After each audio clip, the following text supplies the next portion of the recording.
अस्सलाम वालेकुम वरहमतुल्लाहि वबरकातुहू। मुसलमान को नहीं चाहिए कि वो गैर मुसलमान मुल्क में रहे सिवाय कुछ हालात के। तो आज की इस वीडियो क्लिप में मैं आपको इंशाअल्लाह कुछ ऐसे हालात बताऊंगा जिसके बहाने से आप गैर मुस्लिम ममालिक में रह सकते हो। पहली हालत ये हो सकती है कि अगर आप कारोबार के सिलसिले से आते हो कुछ वक्त के लिए, स्मॉल ट्रिप्स, जैसे कि आप हफ्ता 15 दिन महीना भर के लिए आते हो और रहते हो और चले जाते हो, तो इस हालात में आप सफ़र कर सकते हो गैर मुस्लिम ममालिक को। दूसरी हालत ये है कि अगर आप इल्म हासिल करना चाहते हो, वो इल्म जो आपके मुसलमान मुल्क में नहीं है और गैर मुसलमान मुल्क में है, वहाँ पे आप आ सकते हो, इल्म हासिल कर कर वापस जाओ और अपनी मुसलमान कौम को फ़ायदा पहुँचाओ इंशाअल्लाह। ये हो गई दूसरी हालत। तीसरी हालत ये है कि अगर आप बीमार हो और इस बीमारी का इलाज आपके ममालिक में नहीं है, मुस्लिम मुल्क में नहीं है, तो आप इस मुल्क में आओ, गैर मुसलमान मुल्क में, और इलाज करो और वापस चले जाओ। वापस जाओ और अपनी अच्छी सेहत से मुसलमान कौम को फ़ायदा पहुँचाओ। अगर ये तीन भी अगर हालात पेश नहीं आते आपके साथ, उसके बाद एक और हालात है जिसमें आप रह सकते हो।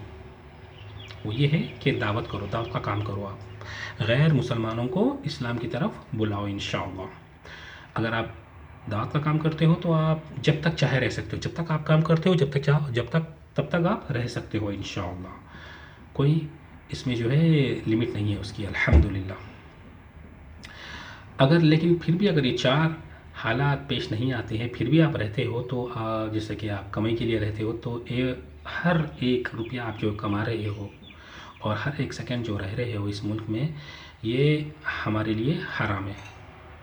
अगर ये आपके चार हालात के मुताबिक नहीं रहते हो आप, तो इनमें से चार कोई हालत नहीं है आपके साथ, तो अगर आप रह रहे हो फिर भी, तो आप, ये हराम है हमारे लिए। सुभान अल्लाह।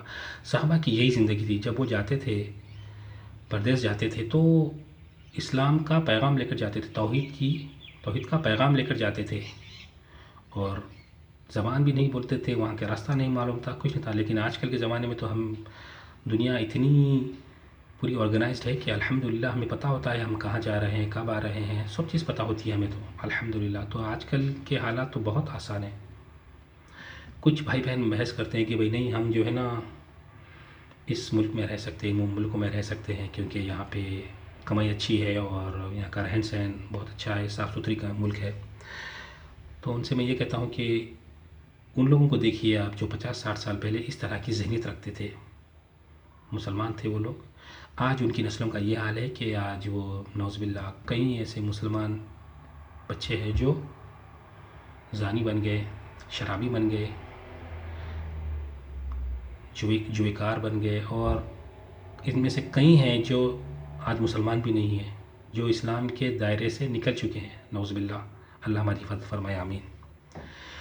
तो इन चीज़ों को मद्देनज़र रखते हुए उलमाओं ने ये राय दी है अपनी कि भाई अगर आप ये चार हालात पेश नहीं आते और फिर, तो ये चार हालत के मुताबिक आप इन मुल्कों में रह सकते हो।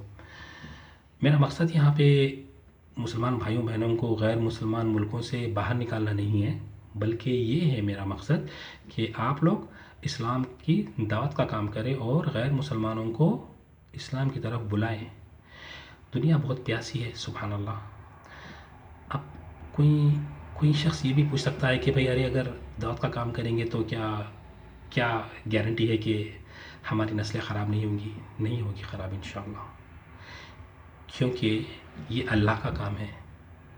अल्लाह ताला जब ये तो जो बंदा भी दावत का काम किया अल्लाह ने उसकी हिफाजत फरमाई। इब्राहीम अलैहिस्सलाम की अल्लाह ने हिफाजत फरमाई, मूसा अलैहिस्सलाम की हिफाजत फरमाई जब उन्होंने दावत का काम किया, मोहम्मद सल्लल्लाहु अलैहि वसल्लम की हिफाजत फरमाई और सहाबा की हिफाजत फरमाई जब उन्होंने तौहीद का काम किया।